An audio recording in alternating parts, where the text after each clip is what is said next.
It's the Marc Clarke Morning Show. Healthy, wealthy, and wise.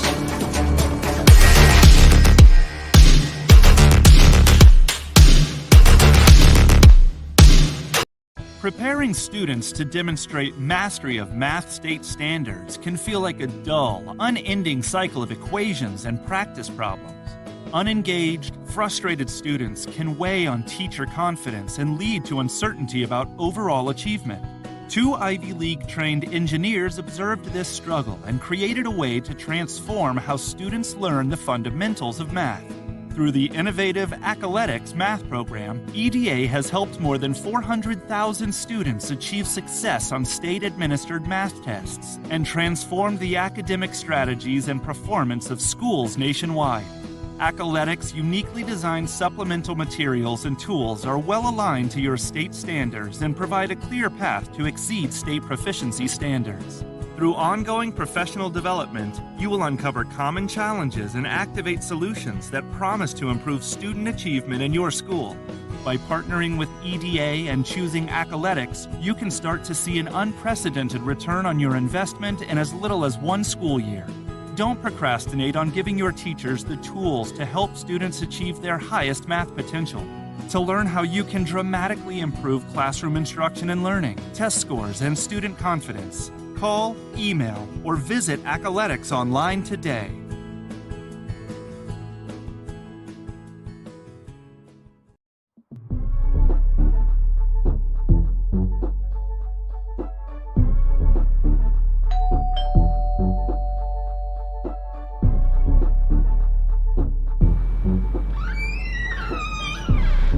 Is that delicious beverage?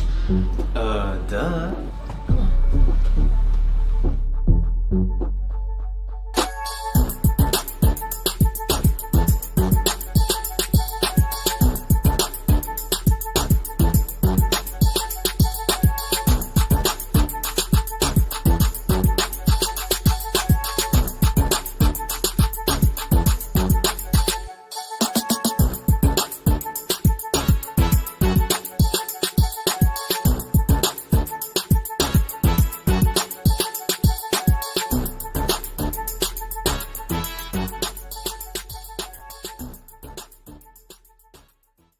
Got to thank our sponsors, Delicious Beverage. You can go to deliciousbeverage.com and use the code MARC2020, get 20% off.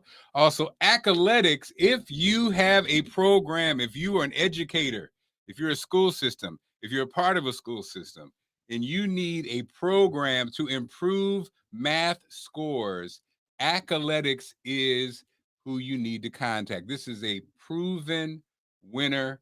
It is killing it in Florida. The schools are 100% happy. And again, Baltimore City, Baltimore County, DC, Chicago, these areas that need a savior, a math savior for our grade school kids. Because you know how the whole deal works. Fourth grade, they start looking at those scores and evaluating our students, our kids. Accoletics is an option, another partner. And also, shout out to Royal Moss. Royal Moss, one of our partners, who I'll be talking with the CEO of Royal Moss later on. Welcome to the show, the first show. Yes, it is our first show. We're so excited that that we are here.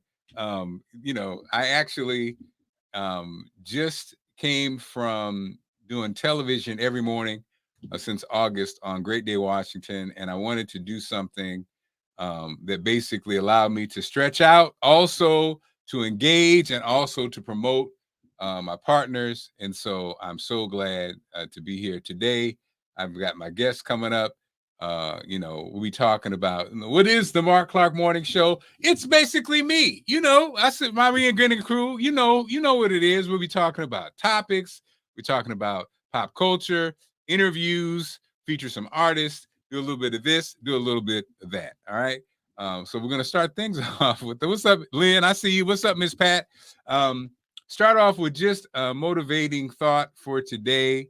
My on the mark motivating message today is this is for people like myself. So I just wrapped up an amazing experience. Not only did it have a check attached to it, it was an amazing experience that I learned a new skill set, and I got a chance to put those skill sets to work on Great Day, Washington. I basically filled in for Ellen. Ellen had a baby. She came back. They didn't have any space for me. So I have to keep it moving and move on to the different opportunities. So this is for those who are dealing with restarting, starting over, restarting for the new year. Just a few quick little message for those to hopefully inspire you for today. And every morning I'll have something to start the show off too. Okay, so number one, to restart. So let's just take this for the new year. A new way of thinking for the new year. Number one, be proactive. Okay, don't wait for the game to come to you. You give the game. Don't wait for life to come to you. You live life. Okay, start thinking about what you want to do, your ideas, your goals, your dreams. You can't be successful if you don't know what you want, right? How can you evaluate your success if you don't know what you're asking for and what you want? Okay, be consistent. That's one thing we have learned with the reinventing crew, especially before I got my job back in the day, guys. You remember, it all started with a treadmill at 7:15 in the morning. My reinventing crew, we grew from there. Every morning at 7:15, I was on the treadmill. And they say, 90 days, you create a habit. Some people say 21 days, 90 days, however you want to say it. At the end of the day, creating a habit and being consistent is what you want to do. Okay, like I said, this fits into the proactive part. Is build what you want. Build what you want. The Marc Clarke Morning Show.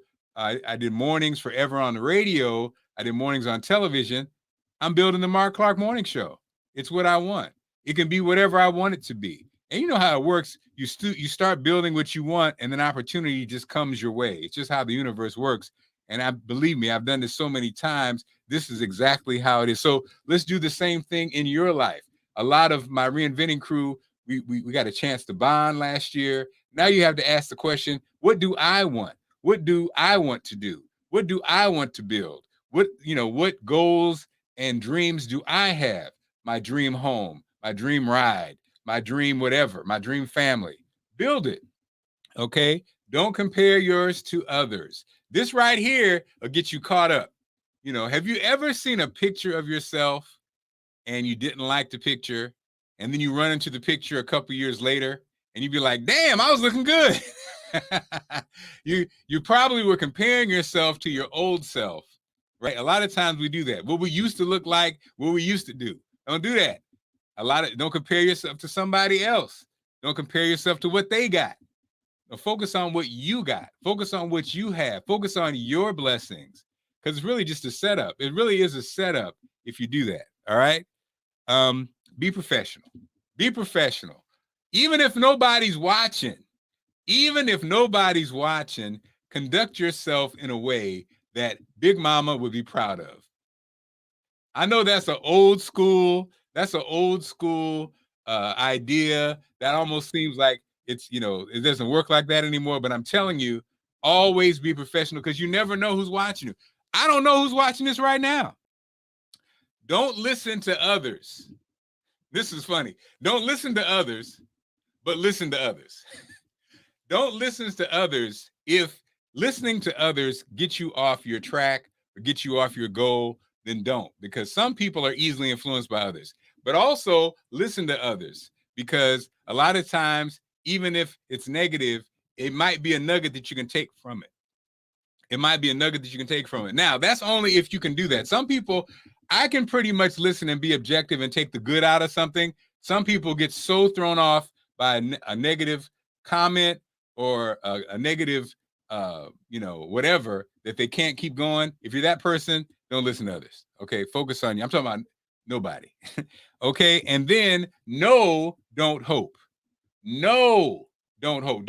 I'm not hoping this will work. I know it's going to work. I know it will be successful. I know it will be profitable. I know it will change the world in a positive way. Hoping is great, but knowing is better. All right. That's my positive on the mark message for the day. And my first guest he's in the hot box. He is a top-ranked consultant.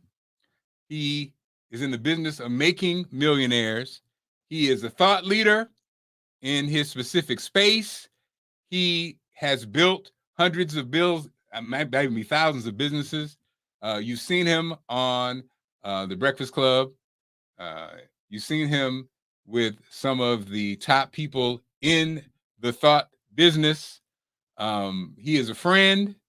He's also a fellow weight loss surgery brother. I'm going to bring him on. Ladies and gentlemen, the business bully, Dave Anderson, joins us. Well, all right. Dave, look at that skinny face. What you doing, thin boy? Listen, I'm trying to keep this fat away from me. That's Dave all. Anderson. So, okay, first, Dave, we'll do the weight loss, Dave, first. Then we'll get into the business part. How about that? Why not? I'm here for it. So I'm going to share the background so I've known Dave for many, many years. He's a youngster. I've known him I knew him in the radio industry, and always known as a brilliant dude. I don't know if you knew this. I knew about you, Dave, but I looked at your pedigree and I was like, this brother right here is brilliant. Why in the hell is he in radio? Always. You don't want to get you always quick with the tongue. You don't want to come for him. He always had a saucy mouth. Oh yeah, that's saucy. Smart, funny, a thinker, super successful in the radio game. Again, I always looked at Dave from a distance, and then we finally hooked up, and it was just magic. Again, admired him. I admired Dave's presence. When I've gone to your conference, Dave, the way you command a room, the way you command the stage, the microphone, and the way you inspire others, really, as the older in the friendship, it really just got me fired up, because I was like, man, this brother right here, he's got that it thing. And then hearing your background got me, I was all on board. So I'm all on board the Dave Anderson train. Then, Dave told me about, how he felt about me, and we had a love fest. But then Dave told me he was thinking about weight loss surgery. And as a man who really has very few fears, you shared with me that is one fear that you had. The whole going under the knife was not something you was really trying to do. And I said, hey, man, I shared my experience. It worked for me. I didn't really have any hiccups. You did it. And not only did you did it and hopped all the way in.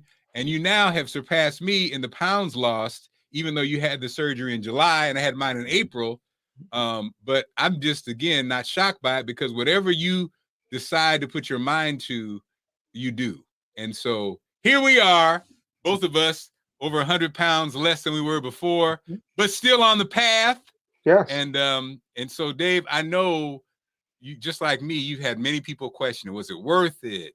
Would you recommend it? Do you feel like it was a shortcut? I have friends who talk me out of it. A couple of my closest friends, you can do it. You've done it before. Why do this? My trainer, I didn't tell my friend trainer in St. Louis, Stan, about it, because I knew he would say, don't do it. And so, but we did it. So Dave, that was my introduction. You can take over from there, my friend. Well, Mark, first of all, you honor me with your words, because I'm just not as brilliant as you, but I'll take what I can get out here. I'll take whatever little bit you're going to throw my way. When it comes to the decision to get the weight loss surgery, I have been talked out of it so many times. I got in 2005 when I was running CBS Austin, I was like, okay, I'm going to do this. It'll be great.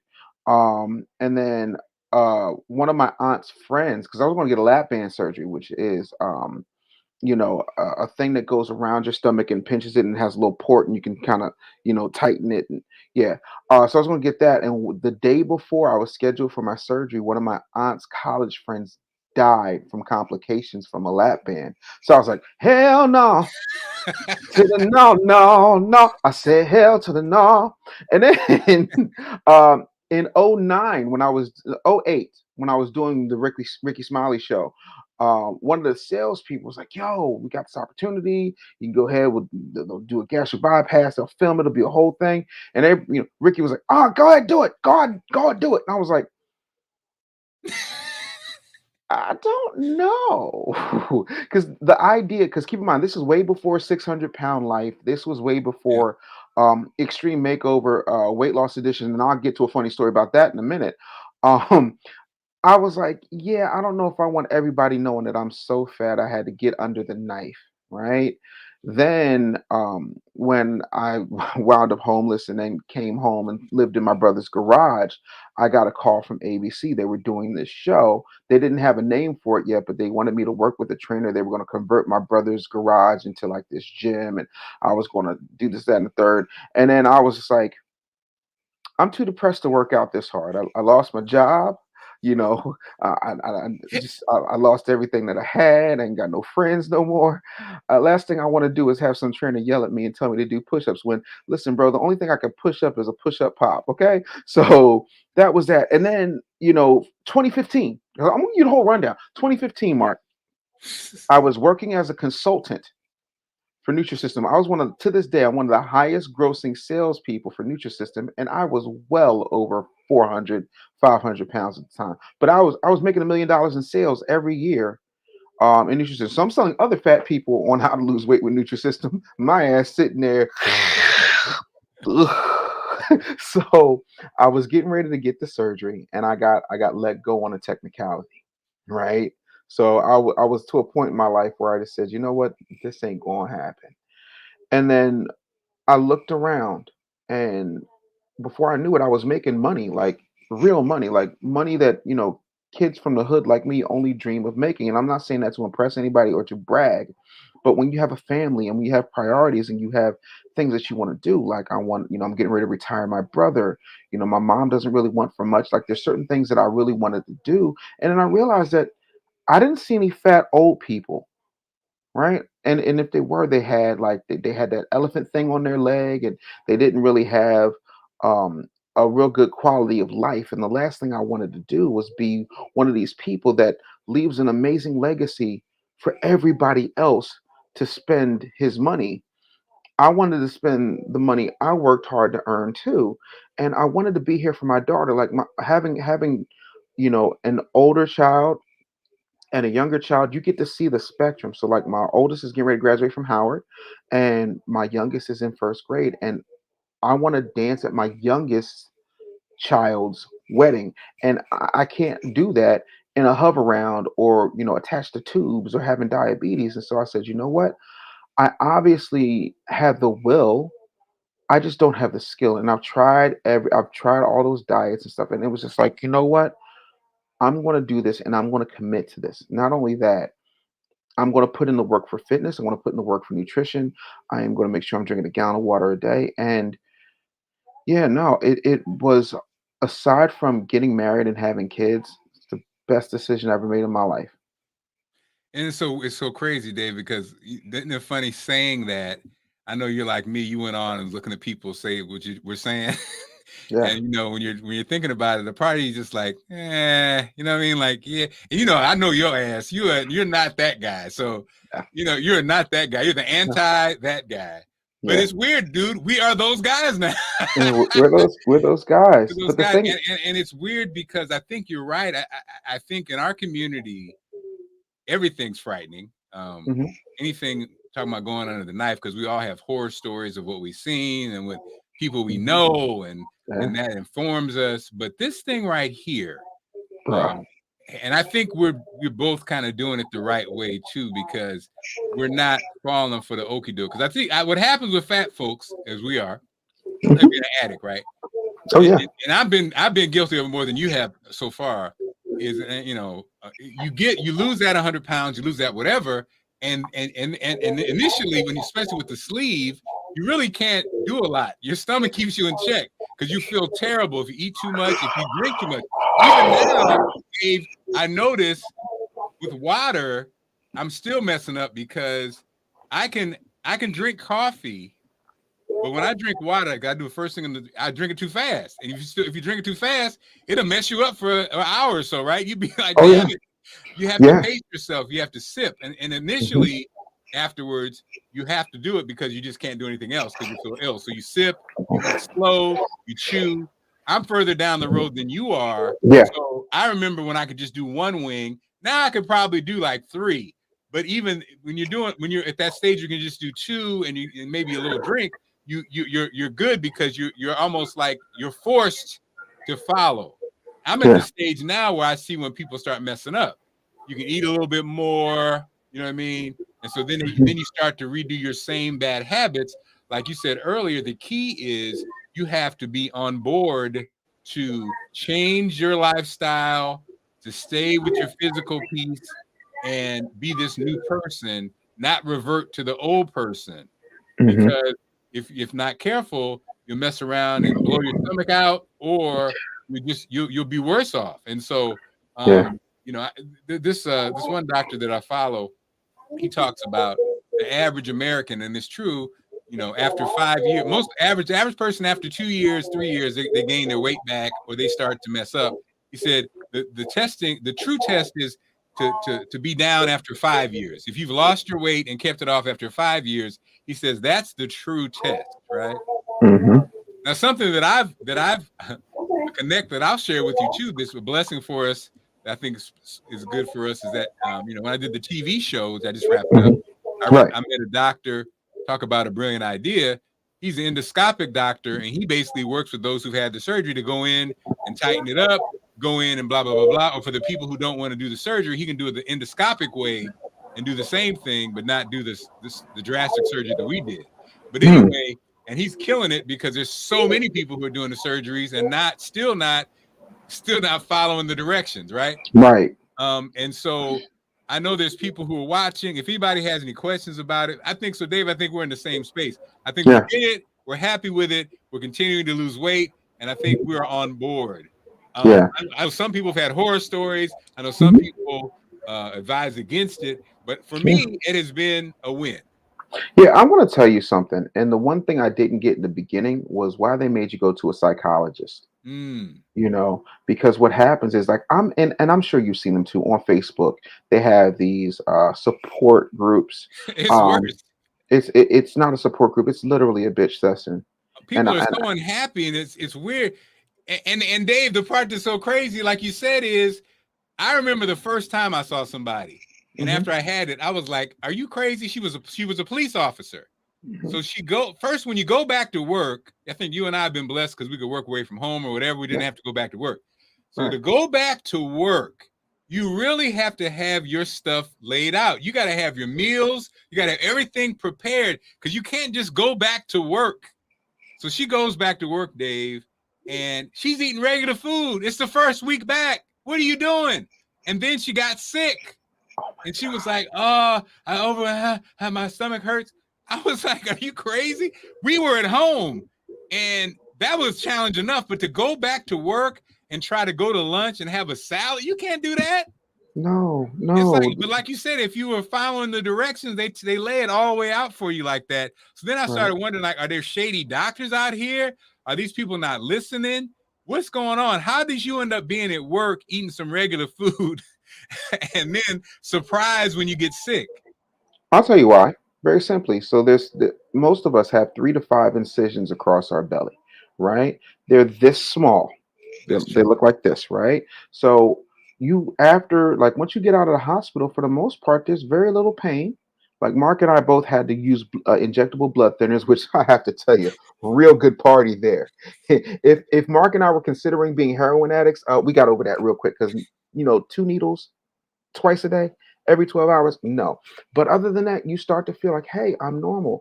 And then you realize that it takes you 20 minutes to get down 1 ounce of water in the beginning, right? And then after a month, you start to feel a little bit better because you can start incorporating some soups here. You got your little Crystal Light popping, and yeah, and 2 months in, you got soft food. So you're like, oh yeah, this is it. Mashed potatoes, we going hard. Yeah, no, right. Immediately, no. Okay. So for me, there's things that I've learned. Like, for example, every day I start off with 2 scoops of wheatgrass powder, right, in my water. And then I mix that with a little cherry pomegranate crystal light so I can get it down. But wheatgrass makes you feel like you've eaten 4 pounds of vegetables, right? And so for me, that's very helpful. It's very filling. Like I had chicken wings all weekend, like two. And what I do, Mark, is I order a salad with every meal. So I start with the salad first. If I can get through, yeah, and like I'll order a side salad, I'll get through like half of that, and then whatever my protein is, right? I've completely cut out carbs. I don't need it. Like I'm good as much as okay. Truth be told, I'll sneak a French fry every once in a while, but one. You want to bet you can't eat? Just I'll take that bet immediately. But that's the thing. These people, like, they get it and they think that it's a genie. They think that it's a quick fix. And for these, let me tell you something. You vegans and you gym rats, don't you ever say the situation is cheating. Okay? Because ripping 80% of your stomach through a hole this big and sitting around trying not to throw up and being constipated for the first week and dealing with you ever feel the food right here, like just below your throat, like right, it's just you, you know how Wanye says pain in my head or I'd rather be dead. No, pain in my chest. Like it's literally like 3 Russian bears are kicking your chest in. So when you say it's cheating, this ain't cheating. It's a tool that whether you use it effectively or not can help you lose weight. Just like diet and exercise are a tool for most people who aren't as far gone as what Mark and I were, you know, they can get by with diet and exercise. We couldn't. So we made the best choice for us, our health, our lives, and our families. And 107 pounds in 5 months, yeah, I don't regret it. I don't. Sorry. Judge your mother. Well, at the end of the day, and that's the other thing I think, you get to the point where you do realize, like, okay, I get it for people who are not serious and people who are just, I get it, like the concern, because it's almost like, let's keep it real, Dave. Fat people, we know we be making excuses, right? We More than a hooker in church. Right. And we make excuses and we get defensive as hell when people try to talk sense to us. But also, though, we move some of us, and I think you and I were similar in that we move a certain way. we have a thought, we put a lot of thought in it, and we have a theory about it. And the theory may not be accurate, but I think some people haven't gotten that far. Some people are just fat. And I think some people, life is living them and they're not living life. So I think people who are living life and happen to be fat, it comes a time when you have to deal with the fatness. You got to deal with it because it's impeding something or you want something else or whatever. So the way we attack it is going to be different than somebody who hasn't dealt with it. It's almost like when you talk to people about, and your business side, when you talk to business owners about something and they say, I never thought about it. And as somebody who coaches businesses, you're like, in your mind, if you've never thought about it, then you really are not really a real business person. You're not in the game. Right. It's almost like a business person who hadn't thought about his taxes, a business person that hadn't thought about, basically planning for the year as far as financially. It's like fat people. So when you're a fat person and you say, I've never thought about it, or it's like the people that go to Whole Foods that think just because it's Whole Foods, everything is healthy. Or the person that goes to the gym and thinks that just because you did that, then you're gonna look like an Adonis. And I'm not being critical of those people. I'm just saying that's just like a lot of times people are, right? Yeah, absolutely. This thing makes you have to think about things that you didn't really ever think about. And And maybe that's the average person, because that's the part about weight that is sad, is that skinny people a lot of times are skinny just because they're skinny. And Yeah. fat people are fat because they're fat. They never really had to think about it. You genetically were predisposed to be that way. But when you Right. happen to be fat, society judges you. If you Yeah. happen to be muscular or thin, society doesn't. Yeah, no, it's very simple. And I tell this to people all the time. There's two things that everybody needs to keep in mind, whether they're fat or thin. The first is um, food can be an addiction, right? And I tell people all the time, and this is no disrespect to anybody who's ever been a recovering addict, but the truth is the truth. Being addicted to drugs started with a conscious choice, right? Being addicted to painkillers, conscious choice, opioids, conscious choice, alcohol, conscious choice, weed, conscious choice. What if you're addicted to something that you need in order to live? How do you mitigate that? When everywhere you go, it's there and you need it, right? Secondly, discriminating against fat people is still the only form of discrimination that is acceptable in all 7 continents. And it's a problem for people. Everybody thinks, oh, just, everybody's skill set isn't the same. Everybody's genetics isn't the same. And, I did a DNA test and I found out a lot of stuff about my genetics. And I was like, oh, okay. So if I work like this, then my athletic subset genes will start to kick in. And that's why I do boxing and I do Krav Maga and Kempo and karate, because I want to push myself beyond what I ever thought was capable. But it's a shift. And when you've been doing something for 10, 20, 30, 40 years, it's not going to happen overnight, Right. you know? Definitely. And so Dave, we talked about weight loss Mhm, surgery, mhm. and we're opening it up to weight loss. This is the first show, so really I had to have you on. You're like my security blanket. Um, we're gonna open up we're gonna open up the discussion though, because I got a couple two more security blankets. Wait a minute, one of the blankets fell off, but Bootsy Vegas is gonna join us. Bootsy, who's a 2-time cancer survivor, and Wow. Bootsy not only lost weight, he also, when COVID first started, Bootsy he gave me the rundown of what I needed to be taken as far as for health, the fight off the health. And we got Shannon Ramsey. I see over there Thomasine Snipes. I see you, D. But so I'm gonna add these people to the mix, and uh, uh, we have also Samantha, who is another media artist, and Dave. Samantha is she's one of the young squad. She's one of the new. She's a production person. She's Nice. part of the family too. But I think your mic off, Samantha? There we go. Okay, there we go. So and then Bootsy, what you doing? We don't see the camera. We're going to start a GoFundMe for Bootsy's light bill. Bootsy, are you in the dark? What is going on? So I wanted to get Bootsy on to also talk about the weight loss piece, and then also the good stuff as far as the immune system. That's what Bootsy sent me, Dave, some immune stuff that I've been since the beginning of COVID. I've been taking with Bootsy subscribe, because at the end of the day, he was breaking down to me how his cancer fight came down to his body's ability to fight off whatever is going on, and that's what the COVID thing is. And Dave, you mentioned wheatgrass, dude. I feel you on that. I have not. I used to do the real wheatgrass, which oh my God, that tasted Bruh. like ass.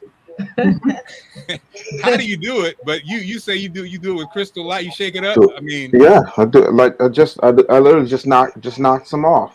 Like for wow. me, it's a necessity, bro. Like I gotta do it. Like and here's the thing: in business, just like in weight loss, just like in fighting, what I've come to realize, Mark and Samantha, I'll tell you this. Hi, by the way.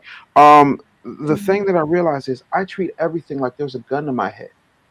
When you eliminate the excuses, listen, and I tell this to my clients, I'll tell this to my family. I'll say, listen, if I came into a bank, right, and you didn't know me, and I came out with a semi-automatic weapon with a bump stock on it, and I said, put your hands up, this is you right here. all day, every day, immediately. If I say drop and give me 10 push-ups, you gonna push them things up because it's push-ups of your life. It's wheatgrass or your life. It's exercise or your life. And those are decisions you make. And if you treat it like it's a gun to your head, it's grow this business or your life. Mm. It's get out of the rat race or your life. Right? I'm not asking anybody permission to go take care of my kid at school. I'm not asking anybody's permission. Mark, for a long time, and I've been dominant in almost every area of my life except for my weight. Right? The one thing that I've realized is that you can't blame everybody else. Everything. Every time I got fired, it was my fault. Every time I made a mistake, it was my fault. Every pound I gained was my fault. Because if I take ownership, even if I'm not to blame, if I take ownership, then I can fix it. If I don't take ownership, then I leave it up to other people to fix it. And who's coming to save me? Man, it's so funny. I had to laugh because I had to, and I'm going to apologize again to her today. Allison, so as a guy, I know everything. I tried everything. I know everything about everything. Wheatgrass, blah, blah, I was that guy, right? So what would happen when I would lose weight, I'd lose the same 40 pounds, but then I knew that because of the way I was losing it, I was losing muscle mass, and I was losing, I'm losing muscle mass basically why muscle mass and water is not really losing weight. And so then I stopped, but then I gained like 60 pounds and I Right. start working out again. And Allison would be like, I don't understand. And I went into the whole thing about muscle mass and until my neighbor who owns her own gym, we were talking about something, and I started bringing those questions up, like you said, about carbs and muscle mass and stuff. She said, Mark, you need to lose 100 pounds. You don't need to be focused on carbs, protein. You need forget all that. Basically, and that's what happens a lot of times. I wasn't seeing myself. I wasn't seeing myself at 370 pounds. I was still seeing myself as 220 pounds. You know what I mean? Like, dude, you're past that. Oh, You yeah. need to lose this weight so you don't have a heart attack, and then we can start getting into the small details of things. Okay. And Immediately. so Allison asked me about it, and I got defensive, and I went off, and I burst breaking it down. But at the end of the day, she's sweet, but she would have been like, "I'm trying to help your big ass." That's what she could have said, but she's not that kind of wife, And so No. thank God. But also we got a vet here. So I'm glad to tune in and have the surgery. Yes, Yvette, we are here for you. hmm And Yep. we definitely, do the research, get the best surgeon you can find, Yes. and move forward. And that's the thing. You got to listen. Don't It listen. has to be, Okay. and like Dave, you said earlier, it had to be the right time too. To be honest, that the surgeries you're thinking about, that wasn't the right one for you. No. The show, like you said, you knew yourself. The show, that wasn't going to be great because that was just really again, they put you on TV, they train you unrealistic training for 60 days or so, and then they drop you off and it's over. And this was the right time, but again, only you know when it's the right time. Yeah. I'm gonna tell you though, Mark, that the thing that I love more than anything is the fact that I feel so much better. Like somebody asked me, "What's it like? You just lost 100 pounds, and I see you moving, you doing karate, you doing all this stuff," and I'm like, "Yo, it's like I woke up one day with superpowers." You know what I'm saying? It's like, wait, I could kick your ass right now. This is all. Woo! He's like, whoa. Well, you That's always the look like you thing. kick ass, Dave. You always look. That's true. I remember when I went to the conference, I was like, "This Negro is big as hell." No, I'm big. Like, no, I I'm gonna thought sit I on you. thought he was radio. I saw you on the radio. I thought you was short and Oh chubby. No, this no. dude was, what are you, 6'4"? He was No, big I'm mountain of a six. I'm man. six. I'm 6'2". The thing of it is, I tell people all the times that when I was standing in line for my voice, Jim Jones was ahead of me, and he got my voice. That's why he sounds so fat. Oh, I'm like, yo, dog, like, give me my voice back. But man, I think it's like anything else. Once you understand that this is what has to happen, everything else takes care of itself. Bootsy got his light bill paid. Let's go. Bootsy Vegas in the building, and so Bootsy and Sam, you guys will be regular contributors. Also, Dave, you will too, of course. So Bootsy, can you hear me? Bootsy, can you hear us? Oh Lord, can you hear us, Bootsy? Bootsy can't hear us. Oh no. Can we Bootsy, can you say something? so Sam. Yes. Good Sam's morning. just been here patient. So Sam, you You'll get it together. Sam as a fine, a talented sister. Oh, yeah. Oh, you know the pain of weight loss. You just had a baby. It's your second child. You know all that comes with that. What have you learned in your journey?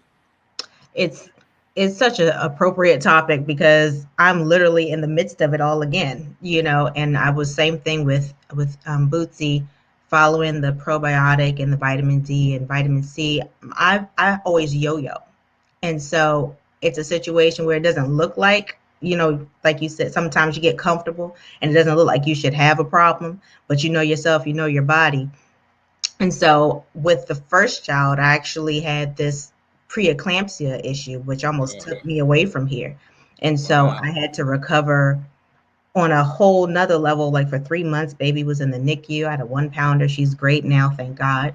But that's one journey I had to go through, with just realizing that my health, I couldn't slack off because I had a NICU baby. And now with the weight loss, I had a full term baby, but I had the weight and other things that I didn't have before. And so I'm just trying to find my time and my self-care, because you focus so much on your family that you forget that, oh wow, that was another 10 pounds that came out of nowhere. And like you said, it's like the gun to your head. It's like, okay, how you keep saying, I'm gonna start on Monday, I'm gonna start on this, I'm gonna start on that. But you realize that every week keeps going and keeps going, and unless you say, you know what, I'm just digging a deeper hole.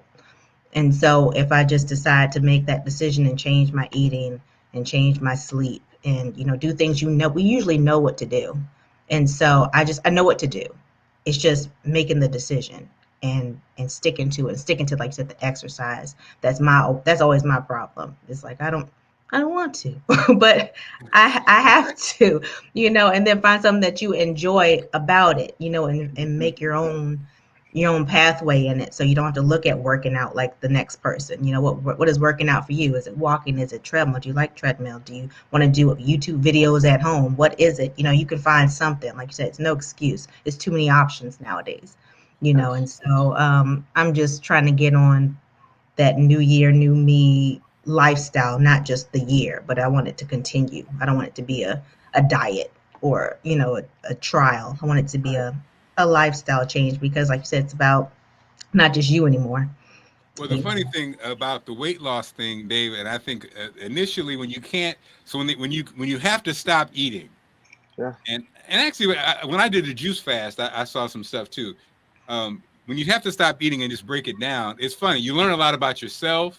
Mm-hmm. You learn a lot about, you learn a lot about even the things you never think about. Like when I did a 60-day juice fast one time, and I had never thought about how much we use oil when you cook. Right? It's just, you use oil every time you cook. Most of the time you use oil, but you never even think of it. It's not even a thought. Even when you're tracking your diet, sometimes you don't even put the oil down, or the little butter you use, or the whatever you use, because it's almost like it doesn't even exist in your mind, right? And then, like you said, how much the water intake. So when you did the weight loss thing, the piece that was funny was, since your stomach is just tiny, I remember like when you normally go to a restaurant and you drink, so you order I would order a diet soda, 32 ounces, boom, kill that, right?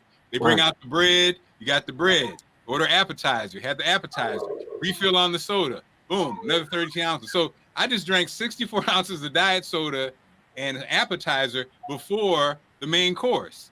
Main course comes out, and like, let's say it's whatever it is, even if you're full, you're going to eat the whole thing because you're just not going to leave it. I wasn't a big leftover guy. I never just left the food on the plate. See, here how rich people talk. Yeah, I'm not a big leftover guy. What I mean is, I would eat it. I wouldn't leave it. Now the joke is, Allison's like, your ass needs to order the kids menu, okay? Bruh. Like Yo, first of all, you don't understand you ain't this. gonna finish that. You ain't, whatever you order, you ain't gonna finish it. So my wife calls it the pathetic plate. She's like, Mom, first of all, thanks for bringing me my French fries. Go on and take your little pathetic plate on out of here. I'd be like, Because it is. I'm gonna start a restaurant like a ghost kitchen for like fat people who have just had this surgery, and I want to call it Pathetic Plates because it's got to be small. The kids meal, like my daughter, be having like 4 chicken fingers and like a trough of fries and whatnot, and an apple juice. I'd be like, yo, Yeah, give me 2 little wingdings, flats. Give me the flats. I can't do the drummies. Give me the flats.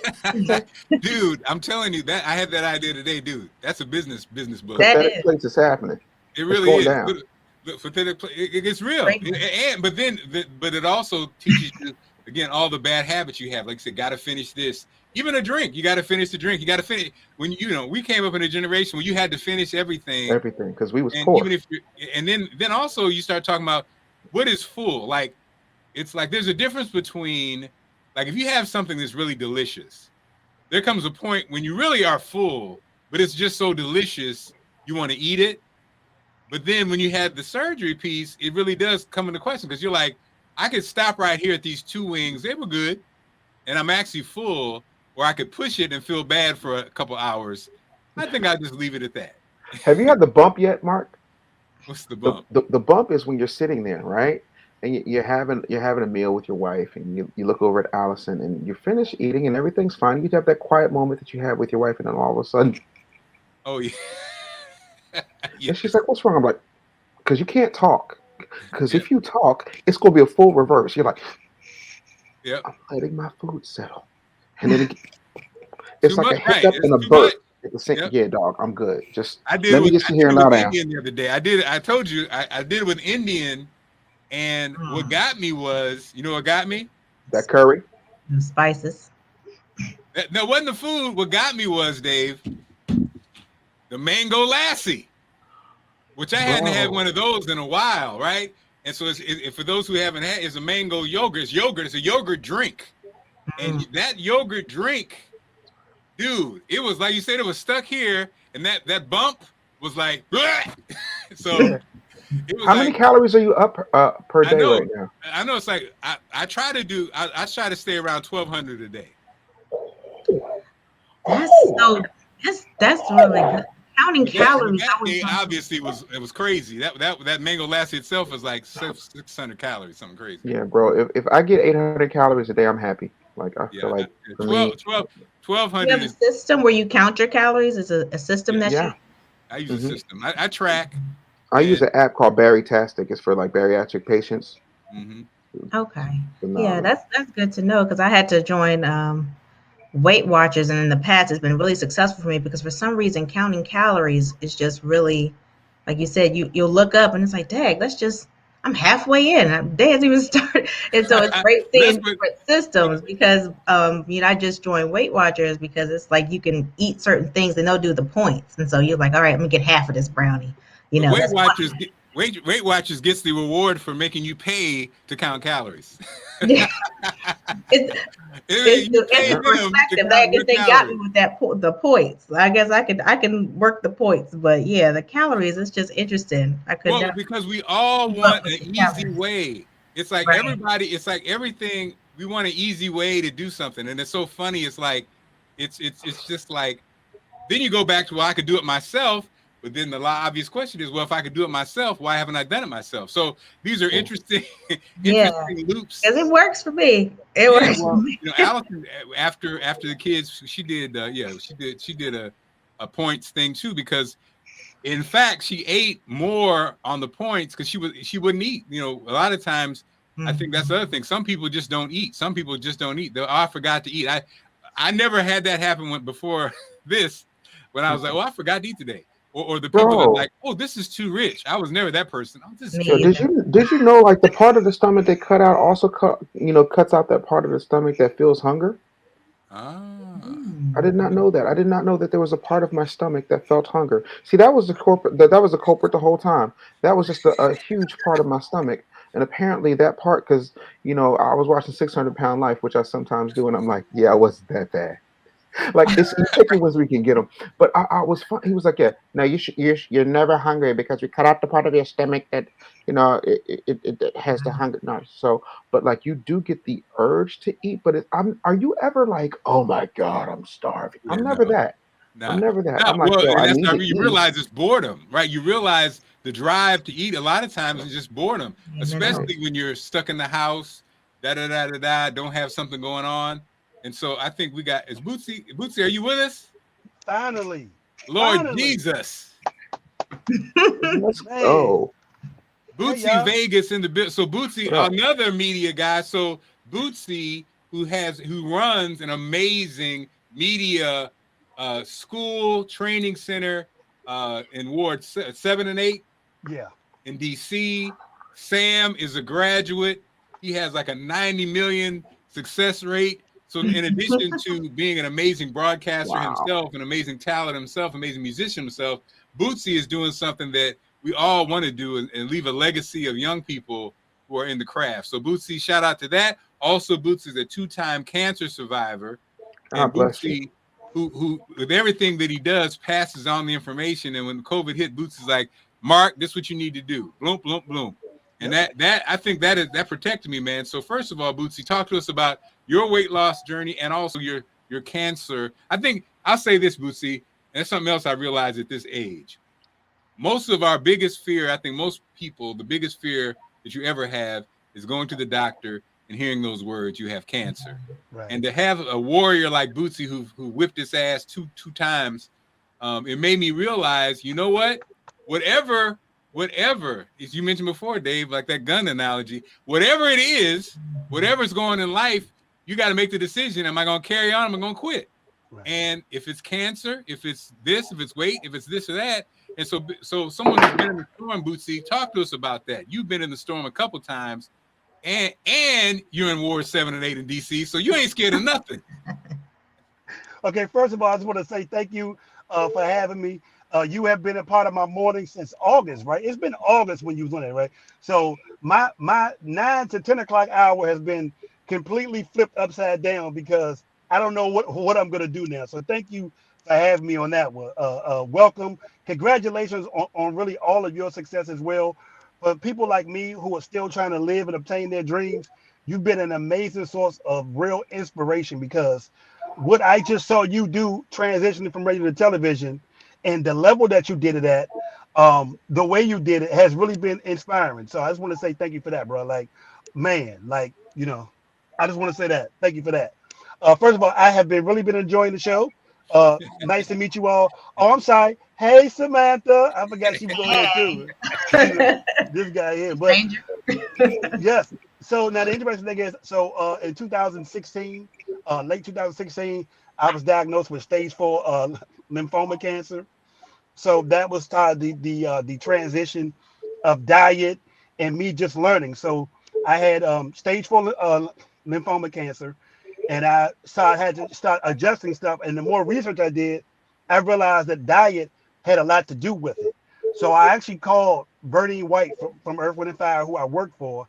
He put me on the phone with an amazing dietitian from California, and he kind of started putting me on the natural supplements, vitamin D, vitamin C, the whole effects of alkaline and plant-based, and that started the journey. Now, the interesting thing is I did everything they told me to do, and I ended up beating the cancer on Christmas Eve. Before I left, the doctor told me, hey, I can't advise you on your diet, but if I was you, I would probably stick to what I've been doing. So I'm like, all right, cool. So from December to June, I stayed on the diet. I had no issues.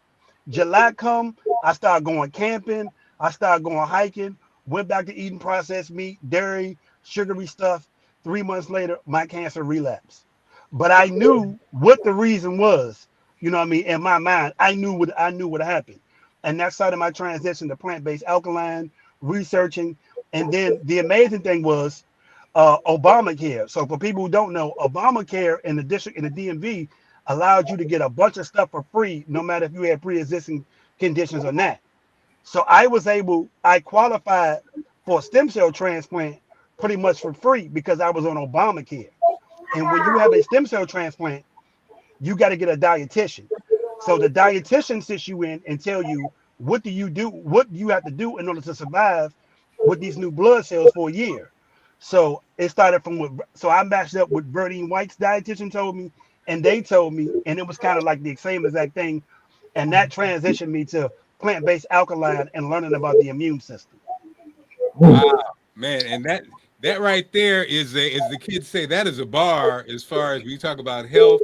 I think where we are now, I think it's interesting. I know that, it's interesting when you said when you went back to the foods, how your body reacted, right? And I mean, you said, I didn't realize that you were stage 4, brother. No, late And stage 4. The first time I went, they actually gave me a death date. Like they actually gave me a death date and a hospice location. Samantha knows the story. So they gave me the hospice location. They actually told me April 2017. They expect me to transition, but don't worry about it. They're gonna make sure I transition peacefully. So it was so much information they was giving me. I was like, hold on, does transition mean I'm gonna die? I'm like, oh no, that's not happening. So so, you know, Bootsy, take us there. So I think a lot of times that's our worst case scenario in life, right, right? right. Mhm. And after you lose your parents, I think then you start to look at life a little differently because it becomes more real to you. Like, okay, so what was that thought when you got that thought, the possibility? I mean, you're young, you have a child. I mean, what goes into your mind, and how do you fortify yourself when you hear that kind of news? So what happened was, and I know Mark, few people gonna understand how I'm gonna direct this or how I'm gonna say this, but you know how in life you work real hard, and then when you finally get a certain place, when you know you almost there, then it's like something happens. In my mind, I was thinking, there's no way I didn't came this far, weathered all these storms, worked this hard, built all these relationships, and then this way it's gonna end. So that was my first thinking, like, nah. But the second thing was, I had a great friend of mine named Timber Massimini. And Timber Massimini gave me the best pep talk. He said, all right, look, okay, so they already gave you the diagnosis. He says, I'm giving you 48 hours to feel sorry for yourself. But when I call you Monday, we're going into a attack mode. So he was like, do whatever you got to do. Cry. Well, you know what I mean? He went through the whole thing, cry, boo-hoo, whatever. He said, but when Monday call you, we're going to have an attack plan on it. So that kind of helped me start thinking about the future and how I'm going to approach it. Now, the other thing about me is I only had one real, probably like 2 days of when I thought, okay, I may be in trouble. The only thing, the only thing that messed me up, the only time that I really came close to crying was when my son asked me, was I gonna die? And my son was 4.5, 5 at the time. Like I don't know how he knew. You know, he asked me, Daddy, you all right? That was the only time. But nothing in me felt like it was over.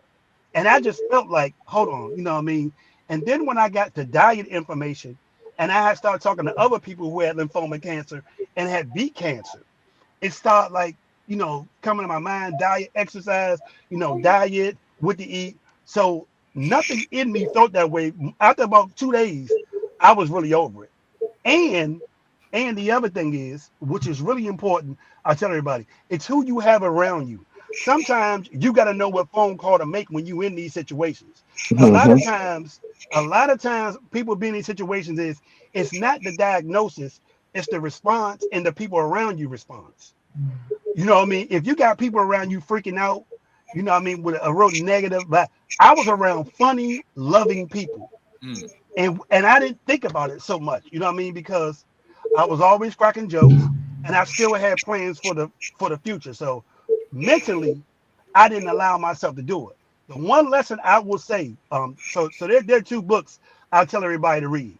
The first book is Think and Grow Rich. And the Think and Grow Rich thing, people think it's about money. But Think and Grow Rich is a book on your mental stability. It teaches you that once you grasp your mental, the riches will come after that. So for me, the riches were I knew more about diet. I knew more about my mental. I knew more about how to react to adverse situations. So that book. The other thing is 10 habits of successful people. So those 2 things mentally got me into it. Now, the other thing, which really, it's crazy because I've never talked about this. When I was with Earth, Wind, and Fire, one day I walked up to Maurice White and I was like, man, you kind of look good. Everybody's talking to you about this Parkinson thing. And he was like, yeah. He said, let me give you some advice right now so you can learn how to be successful in life. He said the same way you train, people train their bodies and they train to get in shape is the same way you got to train your mind. Learn how to condition your mind to be successful. And he said, every day I remind myself of the successes, what I overcame, and then I realize what I'm dealing with now is not as bad what I dealt with before. And he said, every day, remind yourself. He said, but you got to start training your mental because there's going to be a day when you're going to have to mentally respond to stuff. And I don't know how these things or these people came in my life, but that's how a lot of it happened was I was around people who I saw did it, and I was smart enough to understand the mind. So, but that thing that Maurice White told me about conditioning my mind, conditioning my brain. There's this beautiful girl sitting beside you right here. When this amazing young girl was around me, I used to always tell her, when somebody offers you an opportunity, don't never say you can't do it. Just say yeah, and we'll figure it out. I'm like, I don't care what it is, Samantha. Don't never tell nobody you don't know. I said 90% of the stuff that I've ever done, I had no idea until I got there. So I train myself mentally to just respond versus reacting. But I tell you this, you better know who to call and you better know who to have around you in these situations. And I think the success of you, Marc, how you when I look at what you just did the last year, to me, that's some of the most amazing, ish ever. You started the top of the year. You went to have the surgery. You did it for the love of your family. You did it for your health. And then all these amazing opportunities have came. You go in, you get the opportunity, you kill them in the opportunity, you whoop them. And it still didn't work out, but yet you are still moving. You know what I mean? Was they real positive? You know what I mean? Like, and nobody got to say it, but look, bro, ain't no way you should be on there right now. There's no way. Like, I'm like, it's crazy because in life, you got to learn how to mentally respond to it. And I'm smart enough to ask somebody like you around. Let me tell you something. This first show, you guys, what the hell's going on? I got the business bully up in here, Sam and Bootsy Vegas and the crew. Man, let me tell you something. Yeah. This has been amazing. It's so funny because I had to laugh, Bootsy. You sound like, Dave, this is some stuff you say. Yeah, it really does sound like so. That's why I've been sitting here quiet. I'm like, well, listen, somebody else is doing it. Listen, if I ever need to stand it, I'm calling Bootsy.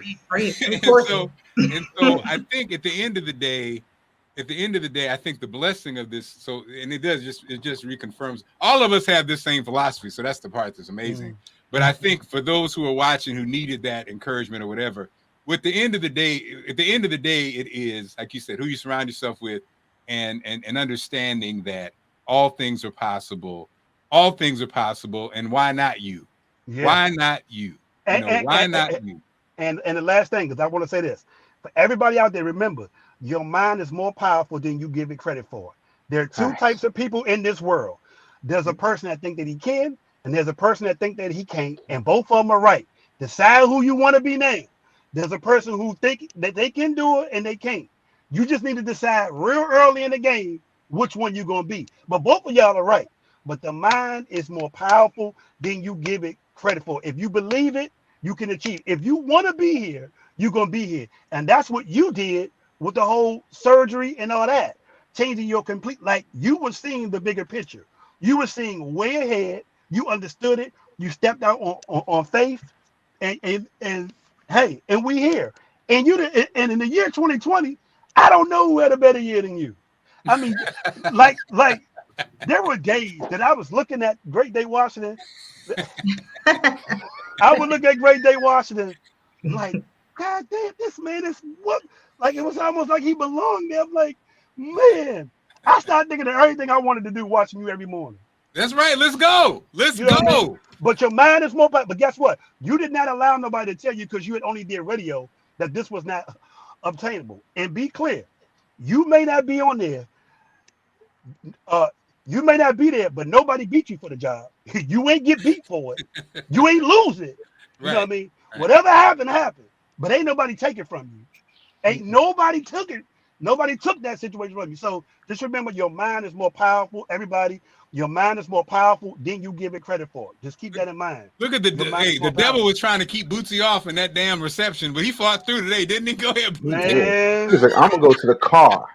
I'm gonna see y'all mess with my signal in the car. Yeah. I'm not gonna hear Bootsy today. I tell you that because But my what you said mind's was there. so what you said was so powerful though, because it brought back so much, because like you said, it's not just the mind about you, but it's also it's like this it's a reciprocal thing, because it's about what affects to your family too, because it brought back around the same time he was talking about everything he dealt with cancer. We were going through it with him, and like I said, then I had the situation where all of a sudden, I had a neck pain that I went with my daughter, and I didn't even make it to my third trimester. They told me that I had to deliver that day, and the lady came in, and this one person, everybody else were like angels, but one person came in and told us all the bad stuff that was going to happen.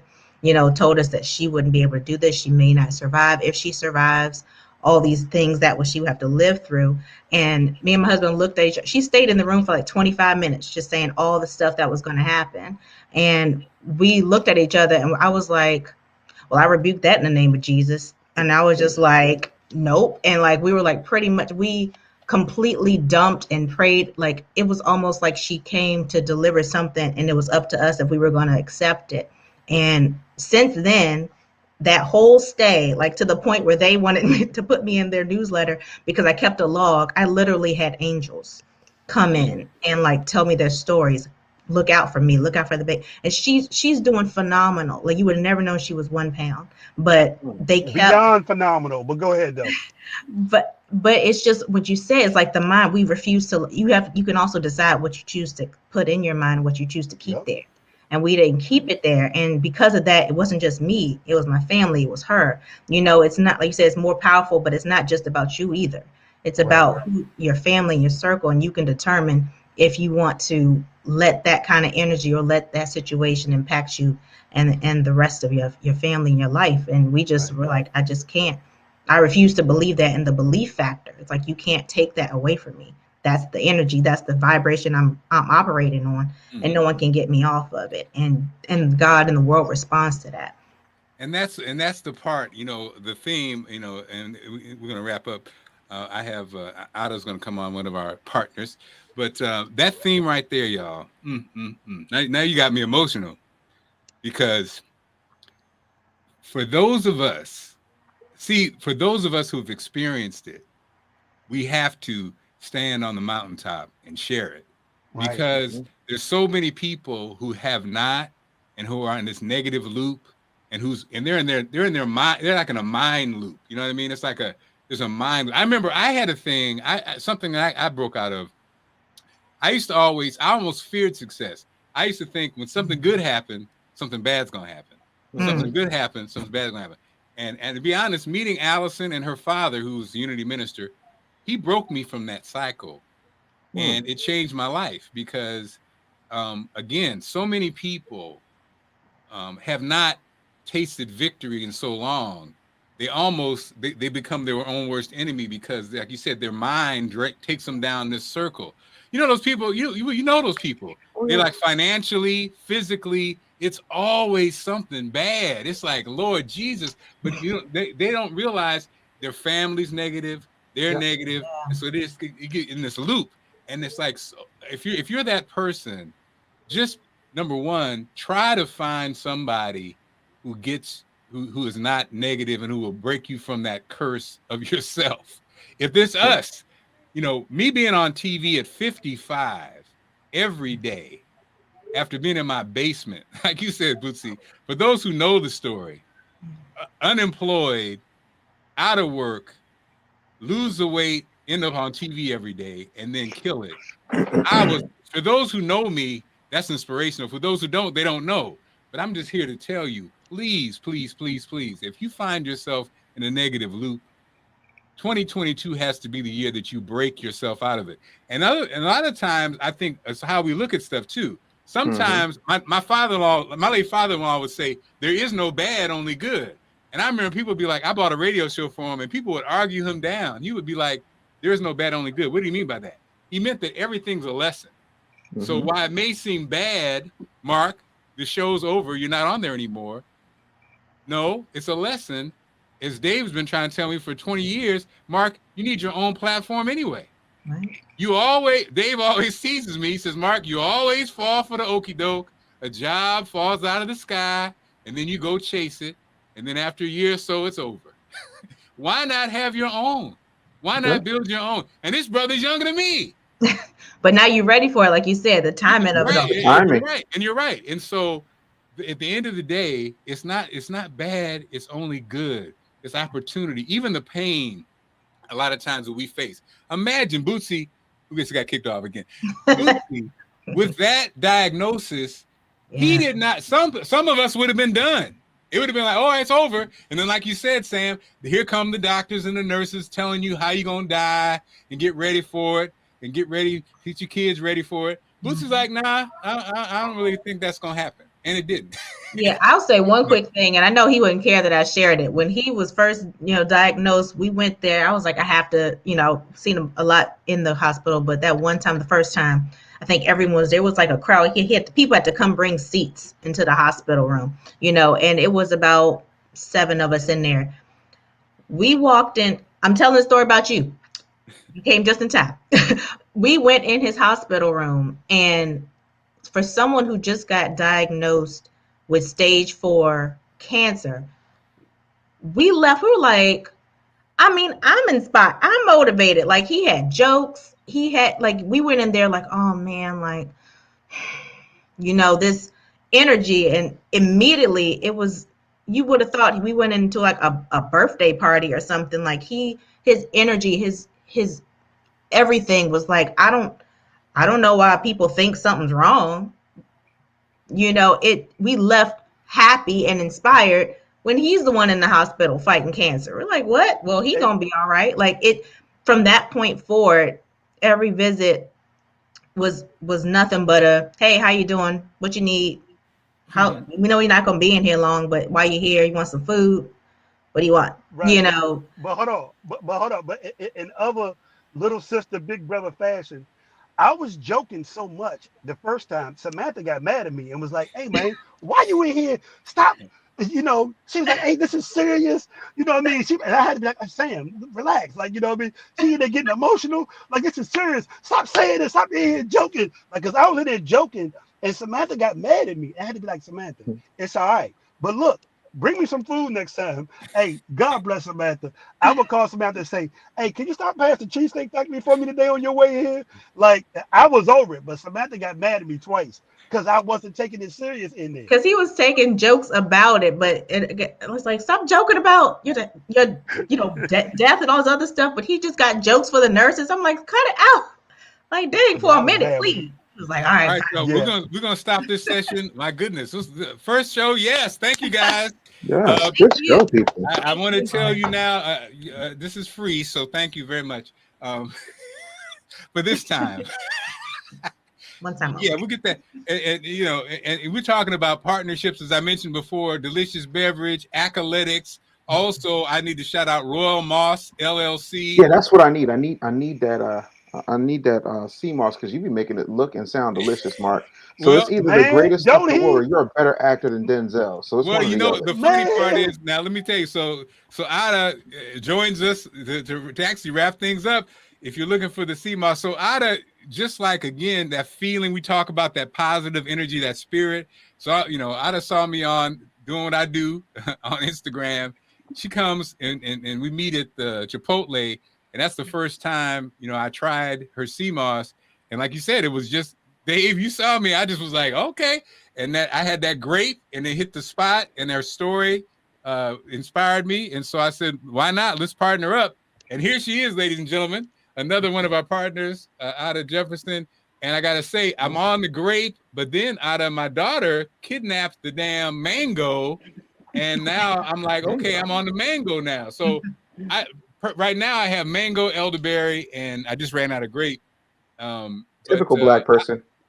Tell us your story and tell us about your sea moss. Sure. Hello, everyone. First of all, thank you, Mark, for having me on this platform. It's such an honor. And I chimed in just in time. Y'all was over here acting like y'all were having church. I was about to start taking notes.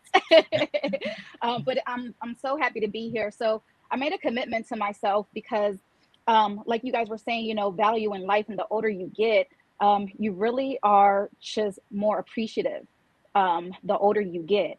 And I did it. I was inspired by my family because I love my family so much. I've been married for almost 15 years. We have 3 beautiful children under the age of 10.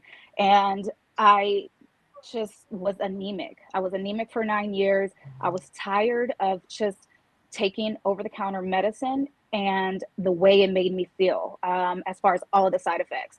I just was never a big fan of just prescription medicine. So eventually I started trying to take care of myself, doing it for me. I made a commitment to myself, and started looking into more of a holistic medicine and natural ways to heal the body. And so I pretty much was doing research and I ran into CMOS and it changed my entire life. It did. I looked up all of the benefits. It was wonderful for hair, skin, nail support, because I did have children. So my hair thinned out a little bit. Samantha, you probably know about that if you Yes. have a child. So is wonderful for joints and your tissue repair. I go to the gym almost every day during the week and I lift heavily. So I made sure that whatever I was going to consume, that it covered everything for me. I didn't want to take 10 different medicines. I didn't want to take not even 3. The only thing I literally take is CMOS and elderberry syrup. Right here we have Marc's favorite, grape. And we always take a shot of our famous Dr. Sebi approved elderberry syrup. It's wonderful, is a wonderful immunity booster. It purifies and protects your liver. It gives you mental clarity. It's anti-inflammatory. It's just the list of the benefits are literally never ending, guys. Also, CMOS has something that most people don't understand. CMOS has 102 minerals. I'm sorry, there are 102 minerals that you need. CMOS provides 93 of the 102 daily minerals that you need daily. So the health benefits of CMOS you can only get from taking CMOS. So I've been doing the CMOS thing, and I can testify. And the thing, I've never had none of yours, even though we did me and you had a great conversation at a couple of weeks ago at Marc Clarke's thing. Me and you talked, but I know the health benefits of CMOS are immense, and a lot of times you can only get it from CMOS. So they provide, 93 of the 102 minerals that you need daily. That's another fun fact about CMOS. I digress now. Well, and that's the thing that's interesting. Like you say, I think Dave mentioned it earlier. I think just like, and Dave, we have to have you back to talk finances, but it's kind of the same. It's this regiment, right? I finally, and Bootsy tried to get me to be religious. I'm finally religious on when I get up in the morning, I take my all the stuff that you prescribe, Dr. Bootsy. And then also I do the CMOS and I do the, it's like the regimen. And then people always are like, don't you feel better?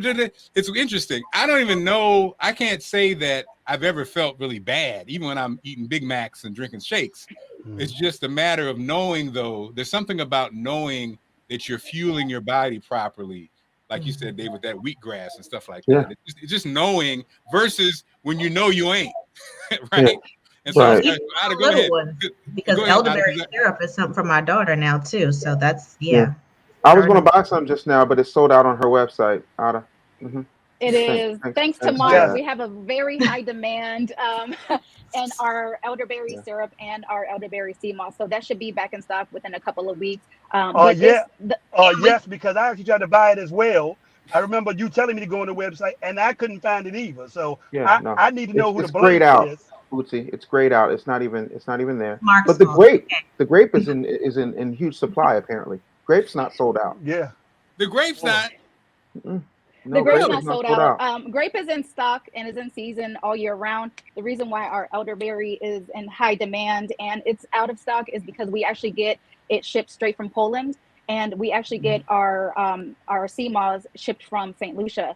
And so, with the delays and the shipping and delivery and stuff like that, we just have to be patient. And I'm just so grateful that we have wonderful customers that extend grace and understand what it is, and it happens. And so we're really excited because this is literally the multivitamin that everyone should be taking. It's not, it doesn't discriminate against anybody or your race, gender, none of that. It's for everybody. If you have underlying health issues, if you're healthy, if you're young, if you're and you're 40s, 50s, if you're a little more seasoned, it's good for everybody because like you were saying, it provides 102 minerals out of the 92 minerals out of the 102 minerals that your body needs to thrive off of. So it literally can be for everybody. And that's the wonderful thing about it. What makes our Royal Moss business stand out, because obviously it's a thing that everybody's jumping on. Some people like to call it a trend, a wave, but it's just a way of life. But what separates us from other sea moss businesses is we are about to add our 10th flavor on our menu. And we understand that everybody has different taste buds. Not everybody likes the same thing. Not everybody likes the original. So we made it to where everybody can benefit from it because we have a taste and a flavor for everybody's taste buds. As well as like I said, I have 3 children. So I made sure that these jokers were going to take it. When I first started taking it, like Mark, your experience, the same with mine, I didn't like it. It was a nasty aftertaste. It was very thick. I just could not do it. But I loved the way it made me feel. So I got in my kitchen and I tried to figure out a way how I can make it enjoyable, not only to myself, but for young children, because, I want to change myself and I want to teach my children better living and natural ways to heal themselves and just to really take care of themselves at a young age. That's one of the best things that we can do as parents, is just really teach our children what we were never taught. And so that was one of my passions, just to make sure that I was able to create recipes that would be perfected, and my children approved it. And once they approved it, it was a done deal. I put it on the menu and I was just so excited because they want to take it. They go to school, they go to a private school, so they're in person learning, and nobody has gotten sick by the grace of God. And my children, they haven't gotten sick in 3 years. I haven't gotten sick in 3 years. All right, now wait a minute now. Yeah. Well, and how do people order? You can go on my website, www.royalmossllc.com. We're also both on IG and Facebook, Royal Moss LLC. Thank you, Ada, for joining us. Thank you for partnering. Absolutely, my pleasure. Thank you, guys. Ada Jefferson joining us. And again, Samantha, Dave, yes, sir. Bootsy, Reverend Bootsy. Dave, we need to have you back tomorrow. I'm talking to this sister who has an amazing story. She just has an amazing personal story about, imagine having a illness, you awake from it, and you then now have an art gift. She's a gifted artist. They've compared to Picasso as someone who had never did it before. But she also, I knew her years ago as the not ultimate hustler, but she was somebody who was flipping homes way back in Baltimore back in the day. And now, she just has that kind of mindset, much like you, Dave, always seeking. So what she's on now, cryptocurrency. So she'll join us tomorrow. Dave, of course, you can, probably, if you're available, can hop on. Sam, always, you and Bootsy, your family. So also, Sam, if we don't do it tomorrow, we're gonna let the world hear some of the amazing work that you and Bootsy have done for me and for others in production. Dave, if you ever need voiceover talent, production talent, Sam and Bootsy. Well, I know you got clients, so I'm always looking for new talent. Like I call her, send it to her, she knocks it out, sends it right back. That's what we want, right? Also, of course, if you're watching this, wherever you're watching this, and you do have a product, I would love to partner with you on this platform. Dave has a massive platform. We're getting ready to put it on Dave's platform, and we're also, for those who have products, Dave and I are getting ready to have a way for you to not only get more exposure for your product, but also a way to sell your product with our assistance. So that's all coming up. Thank you, everybody who watched. Please tell everybody every day at 10 o'clock we're here. Thanks again. And I think Mark. Nice meeting you, Dave. Seeing you. Guys, have a blessed day, everybody. Be safe out there. Bootsy, we can't see your camera again for some reason, but we know you're there. Love you guys. Be good. Peace. Let's see. I think I'll wrap it up with my my new show opener. You guys didn't see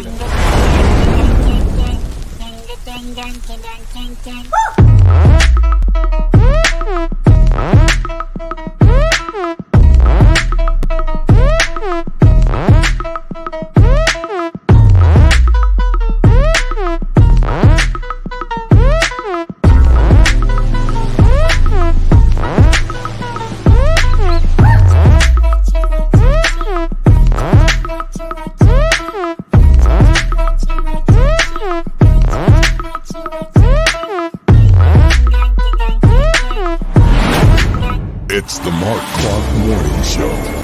Preparing students to demonstrate mastery of math state standards can feel like a dull, unending cycle of equations and practice problems. Unengaged, frustrated students can weigh on teacher confidence and lead to uncertainty about overall achievement. Two Ivy League-trained engineers observed this struggle and created a way to transform how students learn the fundamentals of math. Through the innovative Accoletics math program, EDA has helped more than 400,000 students achieve success on state-administered math tests and transformed the academic strategies and performance of schools nationwide. Accoletics' uniquely designed supplemental materials and tools are well aligned to your state standards and provide a clear path to exceed state proficiency standards. Through ongoing professional development, you will uncover common challenges and activate solutions that promise to improve student achievement in your school. By partnering with EDA and choosing Accoletics, you can start to see an unprecedented return on your investment in as little as one school year. Don't procrastinate on giving your teachers the tools to help students achieve their highest math potential. To learn how you can dramatically improve classroom instruction and learning, test scores, and student confidence, call, email, or visit Accoletics online today.